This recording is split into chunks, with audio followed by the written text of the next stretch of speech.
número 19. Diz assim: Então disse Ahimaás, filho de Zadok: Deixa-me correr e dar a notícia ao rei de que já o Senhor o vingou do poder dos seus inimigos.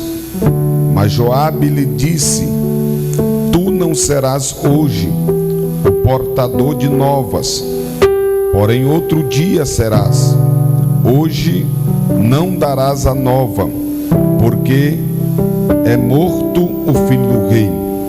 Disse Joabe ao etíope: Vai, tu, e dize ao rei o que viste.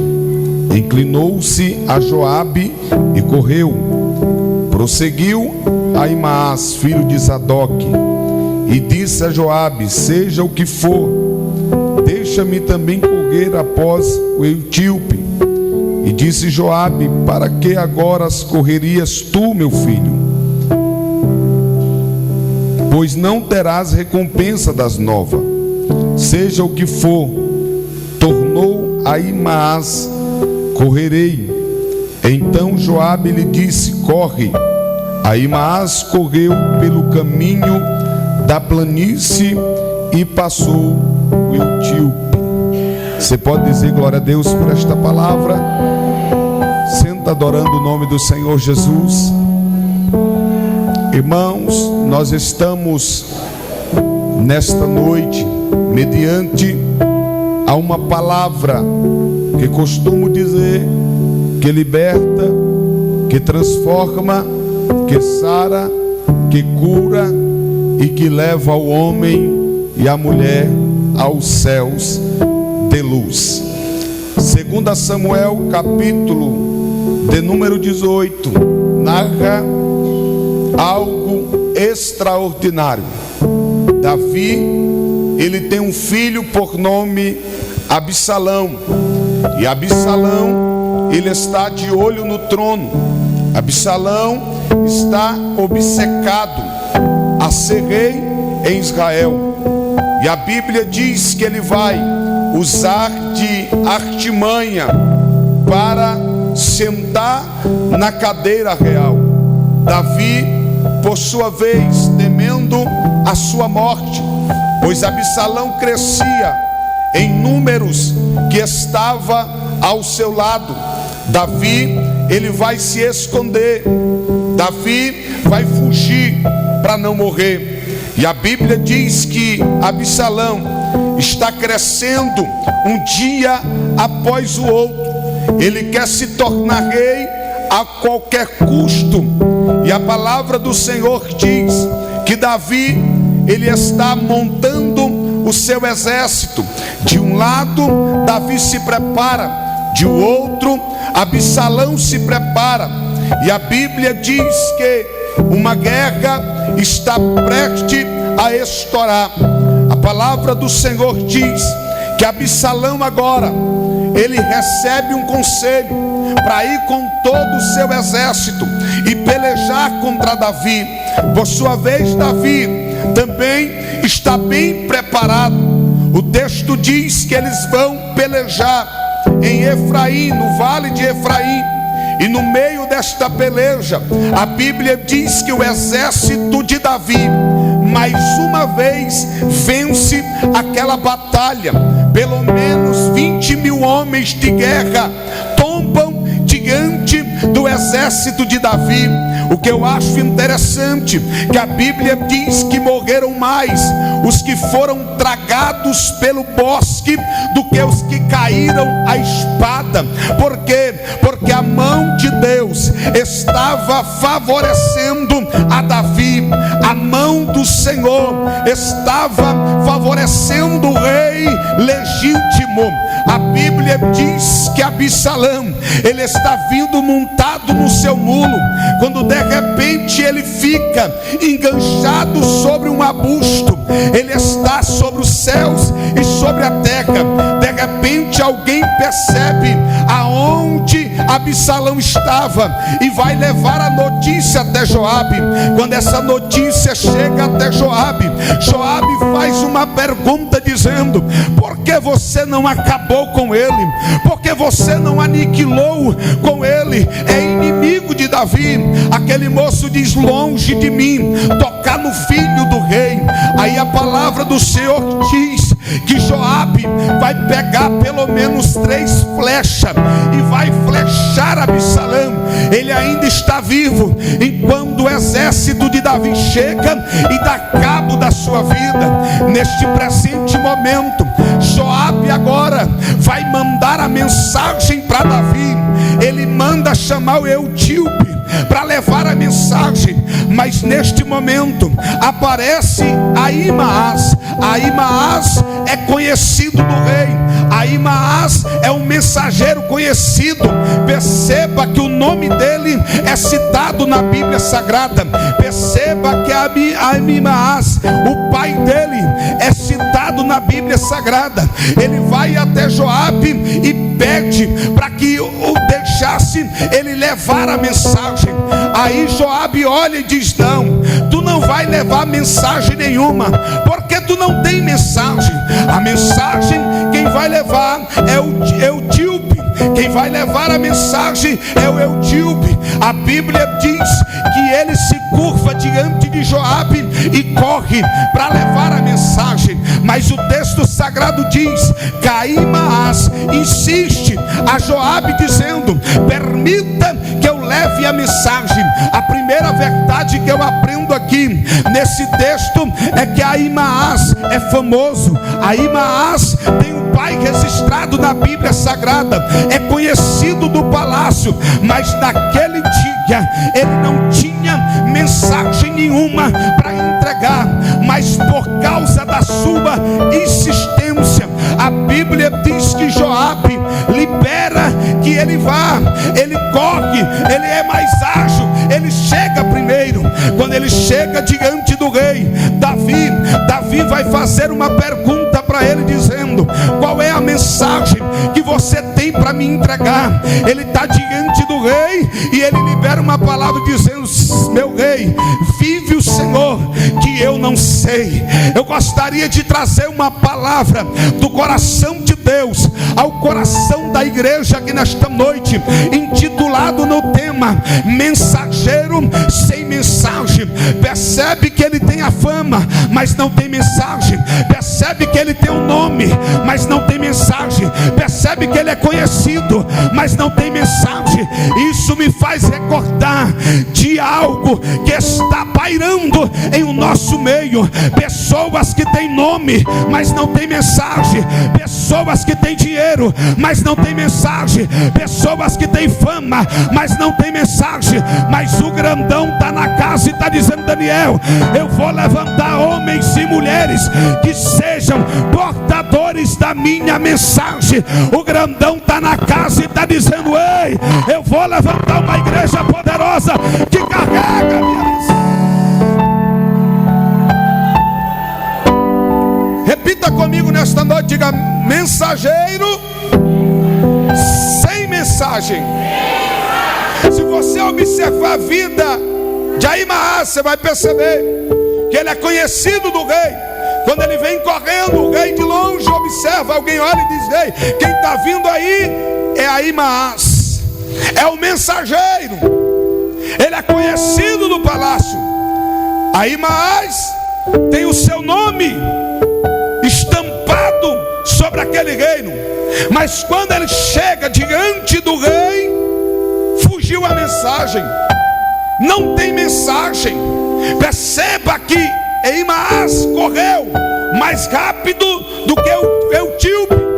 Ele é mais rápido, ele é mais ágil, mas quando ele chega, ele não tem mensagem. E observando esse texto, irmão, eu identifico algumas pessoas que têm cara de crente, se veste como crente, vem para a igreja como crente, levanta a mão como crente, até dá glória a Deus, mas não tem mensagem nenhuma que possa mudar a vida de uma pessoa.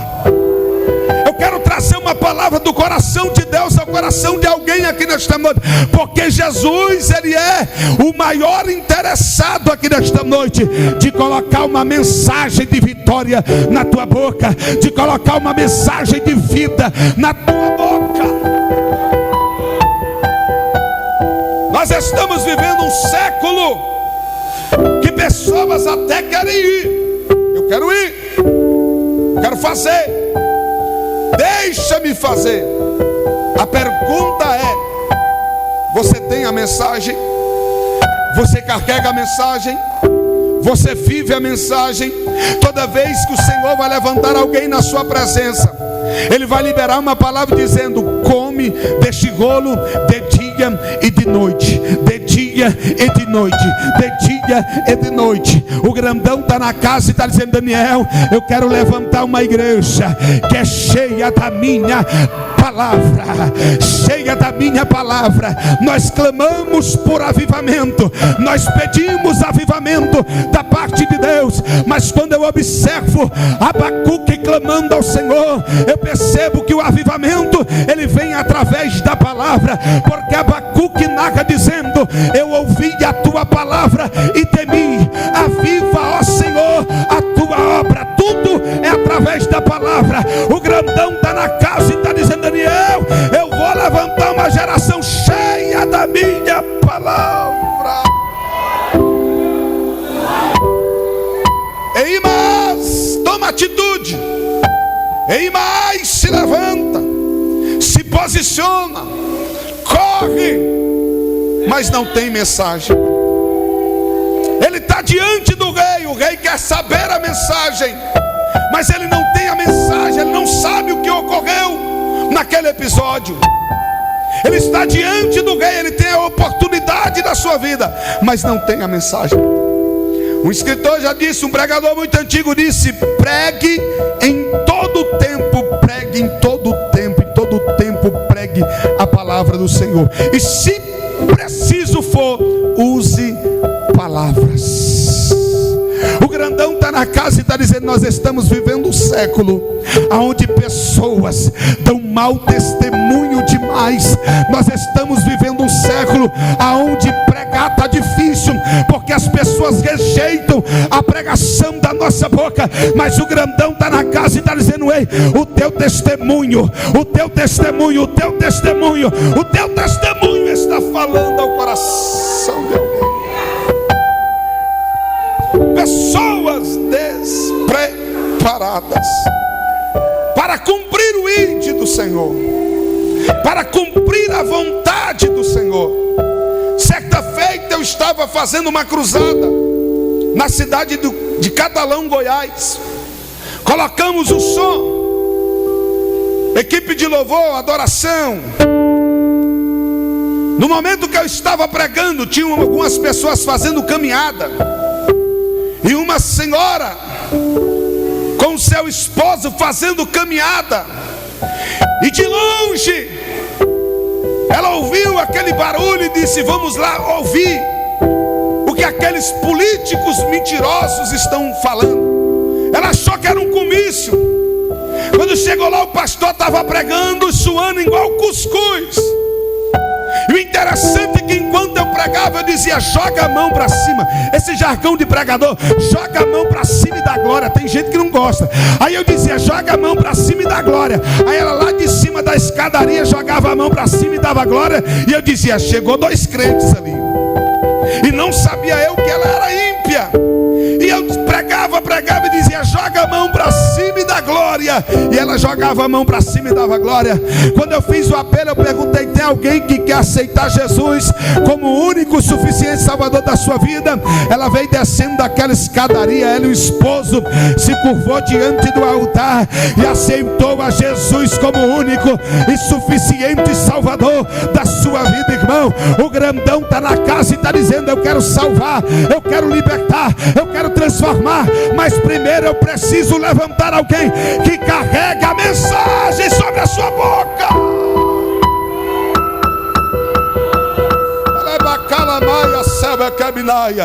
O povo está inventando muita coisa, está faltando mensagem. E o que salva é a mensagem. O que transforma é a mensagem de Cristo.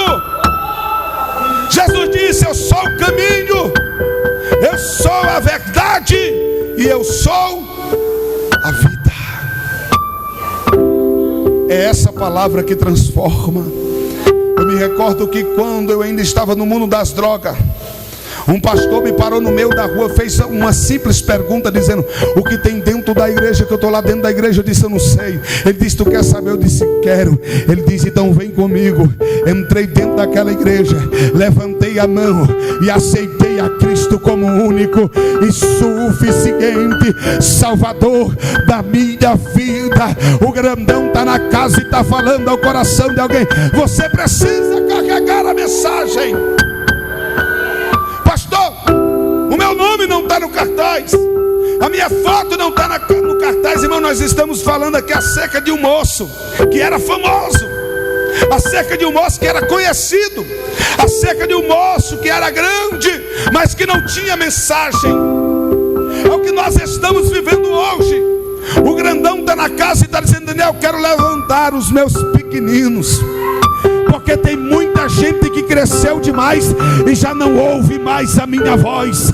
Tem muita gente por aí, irmão, que só é status, fama, mas não ouve a voz de Deus. E o grandão está na casa e está dizendo: eu vou falar contigo, eu vou falar contigo, eu vou falar contigo, diz o Senhor dos Exércitos. Porque enquanto muito Eli por aí não quer mais ouvir a voz de Deus, o grandão está na casa e está dizendo: eu ainda tenho Samuel, eu ainda tenho Samuel, eu ainda tenho Samuel, eu ainda tenho Samuel, eu ainda tenho Samuel para falar. Certa feita Jesus está pregando, e a Bíblia diz que o sol já está declinando, quando de repente um dos seus discípulos se aproxima e diz: Senhor, a multidão está faminta. Sabe qual é a palavra de Jesus? Jesus olha para o seu discípulo e diz: alimentem vós a multidão. A Bíblia diz que um vai olhar para o outro e vai perceber que não tem nada para dar para aquela multidão. Sabe por quê? Nós estamos vivendo uma época que existe uma multidão que está faminta. Nós estamos vivendo dias que pessoas estão com fome e com sede. Não fome de pão e não sede de água, mas fome e sede da palavra de Deus.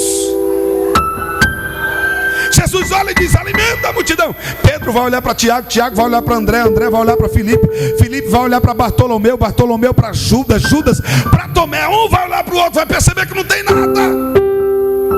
Aí a Bíblia diz que André, irmão, começa a dar uma voltinha no meio da multidão. E eu gosto disso, porque enquanto André está dando uma voltinha no meio da multidão, a Bíblia é categórica dizer que ele encontra um menino. Perceba que o nome do menino não está citado na Bíblia, o pai do menino também não está citado na Bíblia, mas algo diferencial está na vida deste menino, porque diz a Bíblia que o menino estava ali e não estava de mão vazia. Diz a Bíblia que o menino tinha 5 pães de cevada e 2 peixinhos. Alguém está olhando e está dizendo: é coisa pequena, coisa insignificante. Mas sabe o que o grandão está dizendo aqui nesta noite? Eu vou pegar aquilo que está na tua mão para fazer coisa grande diante da minha presença. Me ajuda a pregar, irmão. Olha para alguém que está do teu lado, diga para ele: Deus vai usar o que está nas tuas mãos. Deus vai usar o que está nas tuas mãos. Deus vai usar o que está nas tuas mãos para fazer coisa grande e coisa extraordinária. André encontra, André acha, André visualiza. E o interessante é o mesmo que encontra, o mesmo que age, o mesmo que visualiza, é o mesmo que desfaz. Porque assim, irmão, alguém vai olhar e vai dizer: tu tem, mas é coisa pequena. Tu tem, mas é coisa insignificante. Tu tem, mas não vai chegar a lugar nenhum. Isso é normal na vida de quem é chamado, glória. Mas a Bíblia diz que o menino está lá com 5 pães de cevada e 2 peixinhos. Pão de cevada era o pão mais barato, o pão mais insignificante, o cereal usado para alimentar os porcos. Peixinho no diminutivo, uma espécie de peixe deitado no vinagre ou no sal para não perder pelo caminho. André está olhando e está dizendo: tem, mas é coisa pequena. Sabe o que eu acho lindo? Que na mão do menino é coisa pequena, mas na mão de Jesus é coisa grande, oh glória. Joga a mão direita para cima. Eu vou profetizar nessa noite. O grandão está na casa e está dizendo: pastor Marcelo, eu vou pegar o que está nas tuas mãos, vou multiplicar e fazer coisa grande. na mão do menino. Reparte e entrega por discípulo para o povo. Aí a Bíblia diz que sobejaram 12. Jesus tinha quantos discípulos? 12. Coincidência ou cristocidência? Aleluia, irmão. Para nós entender isso aqui, eu vou liberar esta palavra no teu coração. A gente precisava saber só um pouquinho de cultura judaica. Naquela época, todo viajante, todo missionário que ia fazer a obra, ele levava 4 coisas insubstituíveis: um odre cheio de água, uma botija de azeite, a palha para a cama e um cesto cheio de pão. Quando Jesus olhou para os discípulos e disse: alimenta a multidão, Pedro vai olhar para o cesto, vai perceber que o cesto está vazio. André vai olhar para o cesto, vai perceber que o cesto está vazio. Felipe vai olhar para o cesto, vai perceber que o cesto está vazio. Aí Jesus pega o menino lá no meio da multidão para encher o cesto do discípulo. Pastor, não me entendi. O grandão está na casa e está dizendo: eu vou encher o teu cesto, eu vou encher o teu cesto aqui dessa. Tem uma multidão faminta, mas o grandão está na casa e está dizendo: eu estou enchendo o cesto de alguém aqui nesta noite. Aleluia. Não adianta ter nome, irmão, e não ter palavra. Não adianta ter fama e não ter palavra. O grandão está na casa e está dizendo: eu estou procurando alguém que tenha a mensagem certa. Alabanda calamachuri comandaraia céu é caminaia. Ele está presente nesta reunião e está dizendo: eu quero colocar as minhas palavras dentro da tua boca. Minha mãe não sabe nem ler nem escrever, e para mim é uma das maiores missionárias que eu conheço. Não sabe ler, não sabe escrever. Cheguei esses dias na casa dela, ela com lágrimas nos olhos disse: meu filho, ganhei mais uma alma para Jesus. Porque a gente anda por aí, irmão, fala-se de tudo, menos de alma. E quando eu cheguei, ela com lágrimas nos olhos disse: eu ganhei mais uma alma para Jesus. Eu disse: mãe, a senhora ganhou quem? Ela disse: eu ganhei a Tramontina. Eu disse: Tramontina? Eu pensei: Tramontina é faca. Ela: eu ganhei a Tramontina. Aí eu liguei para um amigo meu que mora lá nessa cidade. Eu disse: meu filho, quem é essa Tramontina? Ele disse: não, pastor, essa mulher já puxou muitos anos de cadeia, já matou um bocado de gente na faca. E minha mãe com lágrimas nos olhos dizendo: eu ganhei a Tramontina para Jesus.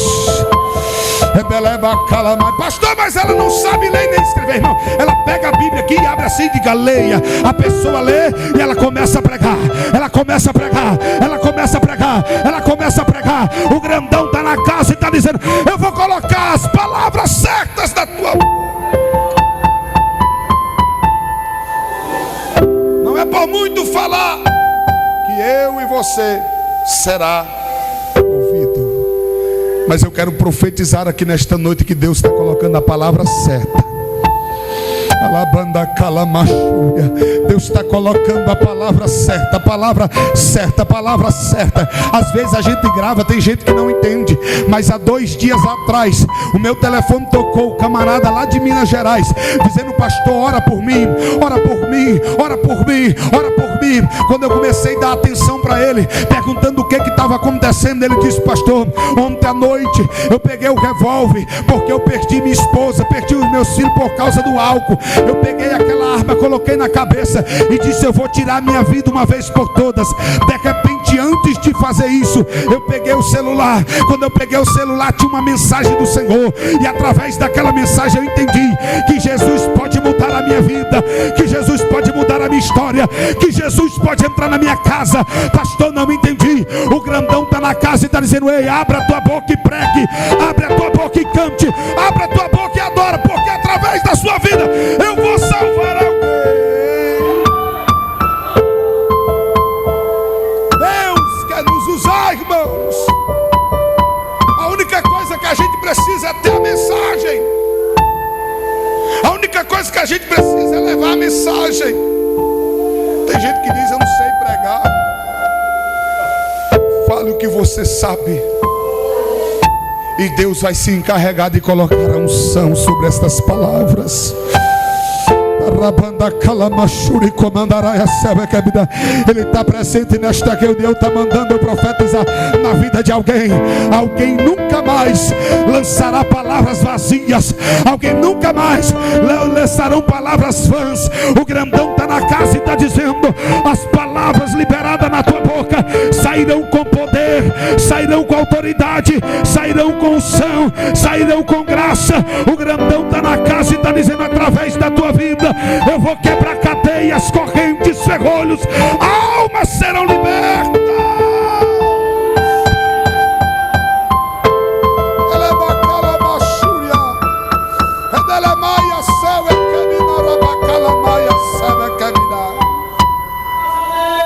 Ele está entregando as palavras de vida eterna sobre a minha vida e sobre a tua vida.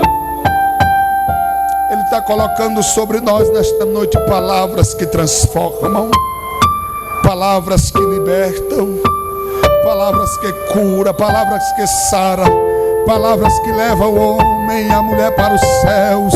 Ele está presente nesta reunião e está dizendo: Daniel, eu estou abrindo a mente de alguém aqui nesta noite e estou depositando as minhas palavras. Rabanda Calamachúria.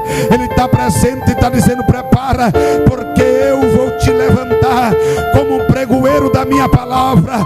Eu vou te levantar como um mensageiro da minha palavra. Pastor, mas eu não consigo correr. Se não dá para correr, ande. Se não dá para andar, se rasteje. Mas entrega a mensagem, entrega a palavra como ela é. Palavras. Ele correu, mas ao chegar diante do rei não tinha mensagem. Não tinha mensagem para entregar. Aí a Bíblia diz que quem vem chegando? O etíope. O etíope aqui não tem nome.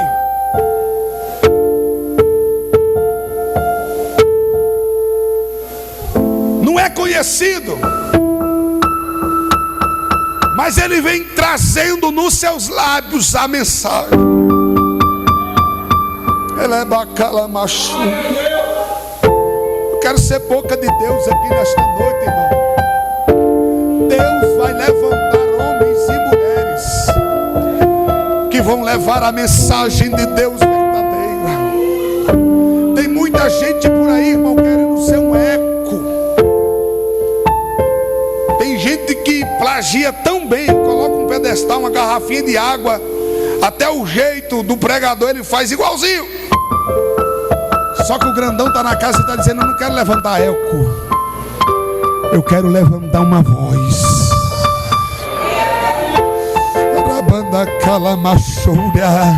Ele está presente nesta reunião e está dizendo: eu vou levantar homens e mulheres com uma voz poderosa diante da minha presença. Aleluia. Ele está presente nesta reunião e está dizendo: ei, pregue do jeito que você sabe pregar, cante do jeito que você sabe cantar, mas entregue a mensagem de Jesus, entregue a mensagem verdadeira. Se a mensagem for de conserto, entregue. Tem gente que diz: não, a mensagem é muito dura, não vou entregar não. Só que eu entendo à luz da Bíblia, irmão, que a palavra de Deus não mata ninguém. O que mata é o pecado, porque diz a Bíblia que o pecado consumado gera morte. Mas a palavra de Deus não, ela gera vida. Jesus estava pregando, aí a Bíblia diz que está todo mundo indo embora. Aí Pedro se aproxima e diz: Senhor, que mensagem dura, sermão duro, que palavra pesada, está todo mundo indo embora.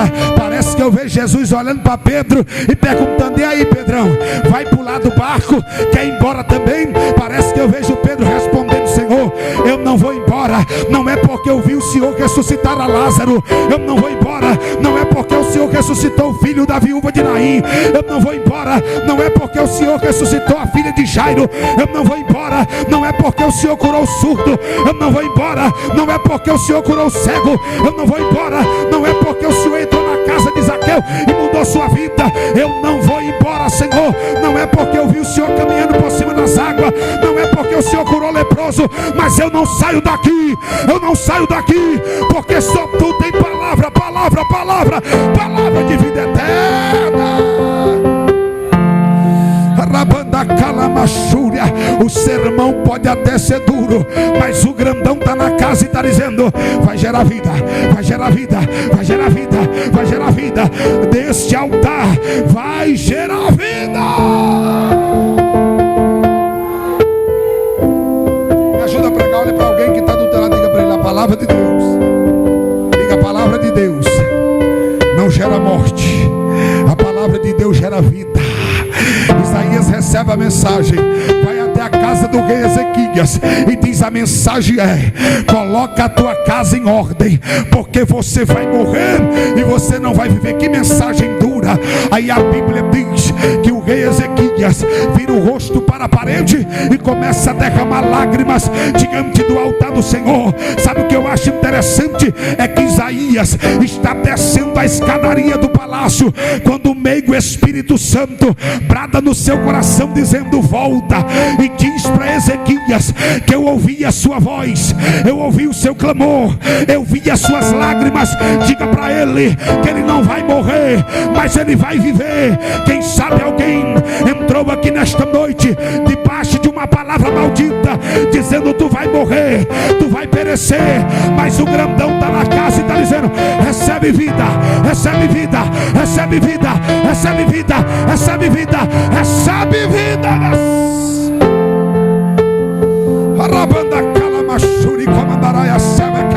Ele está dando vida para alguém aqui. Ele está dando vida para alguém aqui. Tem pessoas aqui dentro que estava desistindo de viver, que estava dizendo para Deus: eu não aguento mais tanto sofrimento. Mas o grandão está na casa e está dizendo: eu sopro nesta noite o fôlego, o fôlego, o fôlego de vida. Viva na paz.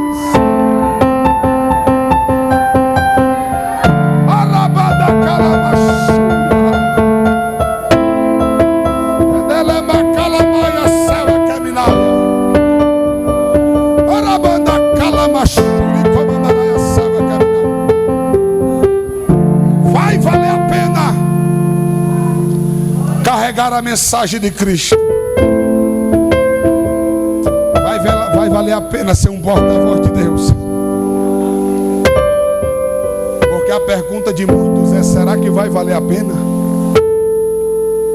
Tem um jovem amigo meu que disse: não, pastor, quando eu tiver mais ou menos a sua idade eu vou para a igreja. Porque eles acham que é perca de tempo aceitar Jesus jovem. Eles acham que esse negócio de ser crente é para velho. E ele disse: olha, pastor, quando eu tiver mais velho eu vou. Agora não, deixa eu curtir mais um pouquinho. Só que o grandão está na casa e está dizendo: vai valer a pena se desgastar pelo evangelho. Vai valer a pena mergulhar na presença de Deus. Um casal de jovem, pastor Marcelo, estava noivos. O sonho deles era ser missionários. Muito pobres. Eles tinham dinheiro de comprar as alianças ou comprar a passagem para a África. Se casaram. A lua de mel, obra missionária. Não compraram as alianças, compraram as passagens, foram para a África.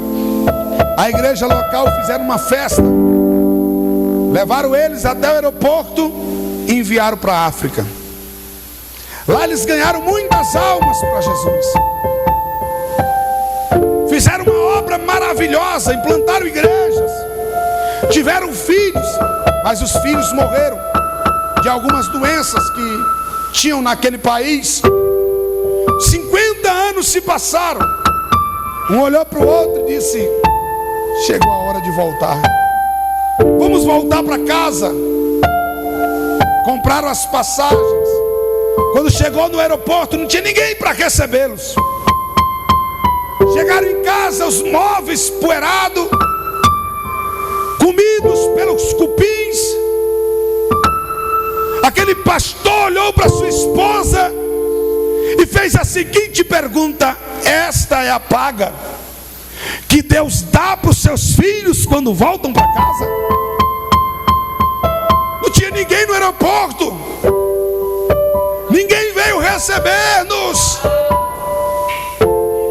Aquela irmã muito sábia olhou para o seu esposo e disse: mas meu bem, eu nunca te vi assim. Ele olhou para ela e disse: olha, não quero mais saber esse negócio de ser crente não. Eu vou andar, vou espairar a minha cabeça. Ela disse: tu vai andar? Porra, eu vou é para a igreja.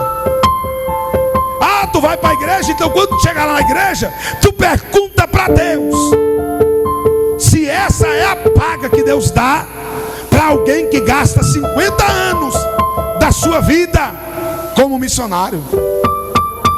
Pergunte para ele se é isso que ele dá quando a gente volta para casa. Ela diz: eu vou perguntar. Ele foi para a rua, ela foi para a igreja. Um culto como esse, pentecostal. Enquanto ela está lá adorando e falando com Deus, Deus levanta um profeta, fala com ela. Ela volta para casa radiante, dando glória e aleluia. Quando ela chega, o esposo já estava lá. Porque, crente, irmão, quando não vem para a igreja, não tem outro lugar para ir. Eu me recordo que eu já tenho 9 anos que pastoreio, mas quando eu era pastoreado, eu faltei 2 cultos. E esses 2 cultos eu não tinha nada para fazer, irmão. Antes do culto acabar, eu já estava lá na igreja. Porque crente não tem lugar para ir a não ser a casa de Deus. Porque Davi disse que alegrei-me quando me disseram: vamos à casa do Senhor, mas vale um dia na casa do Senhor do que 1000 em qualquer outro lugar. Aqui que é lugar de crente. Então ele bateu perna lá, não tinha muito o que fazer, voltou para casa, chegou primeiro do que ela. Lá vem ela dando glória e aleluia. Lá vem ela dando glória e aleluia, glória e aleluia. Aí ela entra dentro de casa e diz: glória a Deus. Ele: glória a Deus, coisa nenhuma. Em dizer glória a Deus, tu perguntou para Deus se essa é a paga que ele dá quando os missionários voltam para casa? Ela disse: perguntei. Aí ele olhou e disse: e ele respondeu? Respondeu, meu bem. Ele não sempre respondeu a gente lá na África. Claro que Deus respondeu. Aí ele olhou e disse: ele disse o quê? Ele falou para mim dizer para você que eu e você ainda não chegamos em casa. Ainda não chegamos. Irmão, vai valer a pena, oh glória. Vai valer a pena, pastor. Por quê? Porque o que ele preparou para mim, o que ele preparou para você, nem olho viu, nem ouvido se ouviu, nem desceu ao coração do homem. É o que Deus preparou para a sua igreja.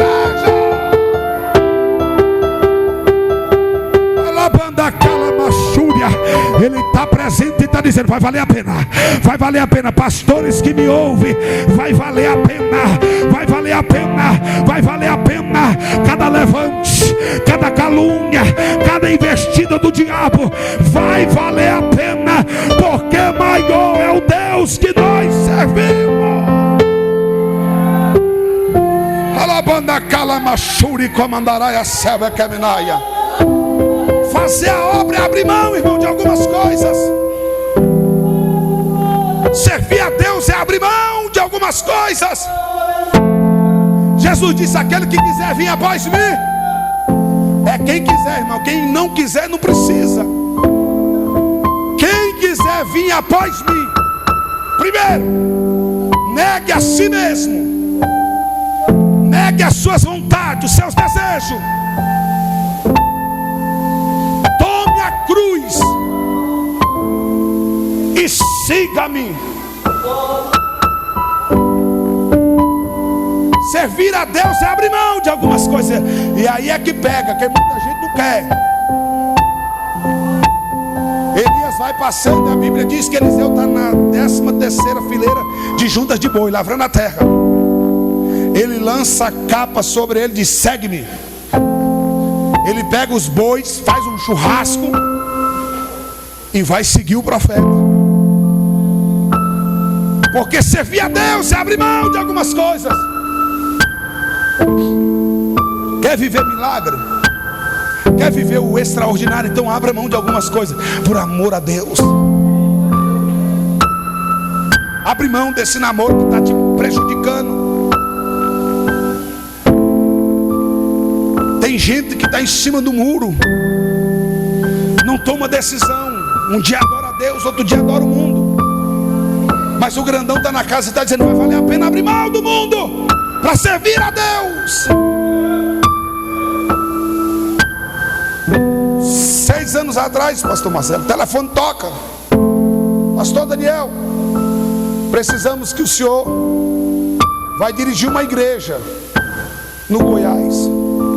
Eu me recordo que o sonho da minha esposa era ter a casa própria. Compramos um ágio, era ágio, mas era próprio, era nosso. E na cidade onde morávamos era o seguinte: muito difícil de alugar uma casa. E se a casa ficasse fechada, os ladrões levam as telhas, porta, janela, leva tudo. Eu disse: agora pronto, alugar nós não aluga. E se deixar aqui, leva tudo. Abrimos mão dos nossos sonhos para ir fazer a obra de Deus. Mas eu me recordo que quando eu cheguei naquela congregação, o pastor atual disse: aqui só tem um problema. Eu disse: glória a Deus, que aqui eu estou pastoreando tem um bocado, aqui só tem um. Eu disse: qual é o problema? Ele disse: a cigana.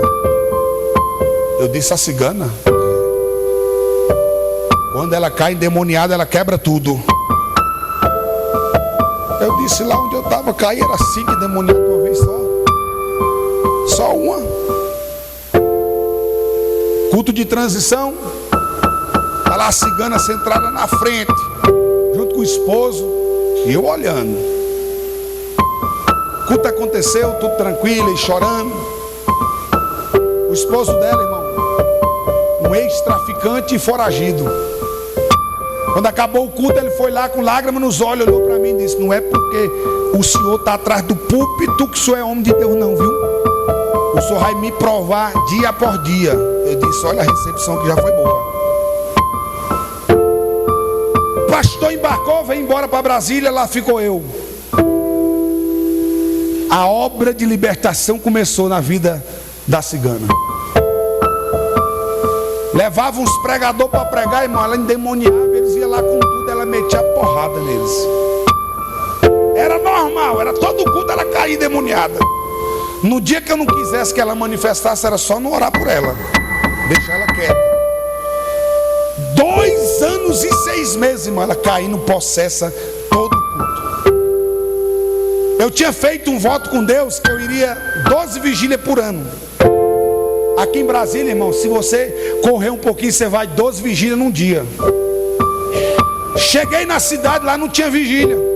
Ninguém fazia vigília. Vigília ela acabava 11 horas. Eu disse: 11 horas não é vigília, 11 horas é meus cultos lá em Brasília. Aí eu tive que fazer uma vigília, pastor Marcelo, para cumprir o voto. Estou lá dobrado os joelhos, orando a Deus. Alguém está lá me chacoalhando. Eu disse: que foi, meu irmão? Pastor, a cigana. Eu disse: aconteceu o que? Cadê ela? E endemoniou, pastor, e correu lá para o meio do mato. E quando a gente foi lá para pegar ela, ela meteu uma porrada em nós. E todos os dias era desse jeito. Era normal. Era normal o telefone tocar, briga, a cigana e o ex-traficante brigando. Uma dessas brigas eu cheguei lá, tentando acalmar, apartar a briga. Os vizinhos chamou a polícia. Quando a polícia chegou, irmão, ela gritou: ele é foragido. A polícia bateu a polida. Deixa eu te ouvir, meu filho. A polícia bateu a polida e disse: é foragido mesmo. Já algemou ele e colocou dentro do camburão. Agora o trabalho do pastor Daniel aumentou, porque tem que pegar a cigana e levar a cigana lá no presídio para visitar o marido de manhã. Que depois que os demônios saiu, né, ela ficou na prova. Um dia eu vim fazer a obra missionária aqui em Brasília, irmão. Quando de repente ela me liga, uma chamada de vídeo. E naquela chamada de vídeo, ela está com uma criança entre as pernas, a outra entre os braços. Ela havia cortado os seus cabelos, os cabelos das crianças, e com a faca na mão. E do outro lado ela dizia: pastor Daniel Alves, o que você acha de eu te entregar hoje 3 cabeças? A gente começou a repreender, irmão. Minha mãe estava do lado, eu tinha ido na casa da minha mãe começou a repreender. E ela gritava do outro lado: você não está tão forte agora. E a gente orava, eu liguei para os obreiros. Eles correram lá, quando chegou lá, chegou os obreiros, chegou a polícia, chegou o bombeiro e chegou o conselho tutelar.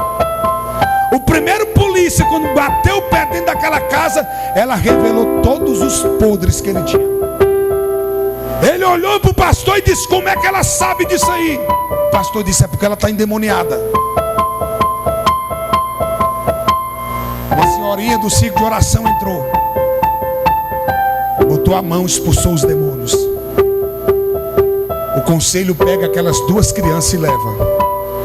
Agora o pastor Daniel tem que levar a cigana para o presídio e lá no conselho para ele poder visitar os filhos. Obra missionária. Telefone toca de novo: pastor, tem uma igreja lá na Ceilândia, está fechada, você precisa reabri-la. Empossamos outro pastor lá e eu vim embora. Fui fazer missões nessa cidade. E às vezes, irmão, a gente acha porque está dando errado, Deus não está no negócio. Mas nem sempre quando está dando errado não significa que Deus não está no negócio. Perceba que Paulo está indo fazer uma obra missionária, barca afunda, mas Deus estava no negócio. Eu estou indo para essa cidade, no meio do caminho o carro funde o motor. Eu disse: agora pronto, ou eu volto ou eu vou, ou eu volto ou eu vou. Mas missionário que é missionário é insistente, ele vai. Peguei carona e fui. Cheguei na cidade, logo de manhã, uma mensagem de texto bem grande, a cigana. Comecei a ler aquela mensagem, estava escrito: pastor Daniel, muito obrigado por tudo que o senhor fez pela minha vida.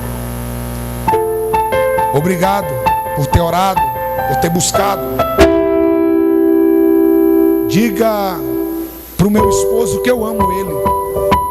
Diga para as minhas filhas que eu amo elas. Pastor,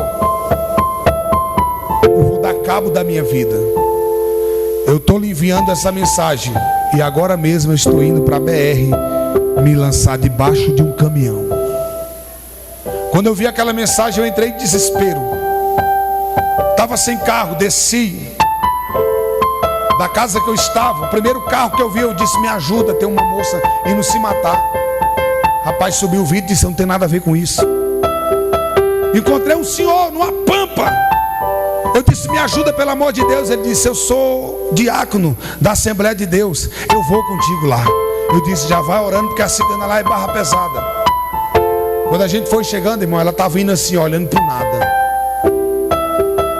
Olhando para o nada. Quando eu cheguei, que eu bati a mão no braço dela, ela caiu endemoniada. Esses dias eu liguei para ela e disse: o que aconteceu naquele dia? Ela disse: pastor, naquele dia eu cheirei cocaína a noite toda. Naquele dia eu tomei tudo que era remédio de depressão. Eu estava dopada naquele dia. De manhã cedo eu decidi mandar aquela mensagem. Eu não sabia que o senhor estava na cidade, porque eu pensei: se eu mandar para o pastor local, vai chamar as irmãs do ciclo de oração, vai vir orar por mim, e a minha luta vai continuar do mesmo jeito. Eu pensei: vou mandar para o pastor Daniel, ele está lá em Brasília. Ele lê a mensagem, transmite a mensagem para o meu esposo, transmite a mensagem para minhas filhas e eu me mato, ponto final. Quando de repente o pastor estava indo naquela direção da BR, quando o Senhor tocou no meu braço. Quando o Senhor tocou no meu braço, não era o Senhor, mas um anjo bem grande estava do seu lado. E quando eu toquei no braço dela, irmãos, eu sentei no meu fio. Eu estava em estado de choque, eu só sabia chorar. Eu derramava lágrimas sem cessar. E ela disse: pastor, enquanto eu estava caída no chão e vendo o Senhor sentado naquele meu fio chorando, o Espírito de Deus começou a falar dentro da minha alma, dizendo: se o meu servo quer pó, se o meu servo quer cinza, se o meu servo quer caco entre outros cacos, está chorando pela tua vida, imagine eu que sou teu Deus. Imagine eu que sou teu Deus. Eu levantei daquele meu fio, coloquei a mão sobre ela, expulsei os demônios. Ela levantou, céu. E a partir daquele dia, o Espírito de Deus começou a fazer uma obra poderosa e extraordinária na vida daquela mulher.